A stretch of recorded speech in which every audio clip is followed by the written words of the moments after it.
કેટલી ઋતુઓ હોય? 3. કેટલી ઋતુઓ હોય? શિયાળો, ઉનાળો, ચોમાસું. શિયાળાનું શું આવે? ઠંડી આવે.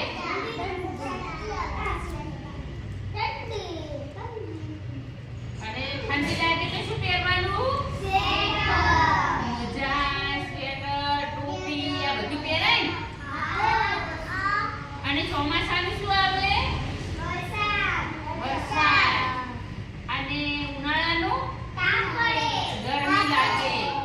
ગરમી લાગે તો શું કરવાનું? પંખો ચાલુ કરવાનો.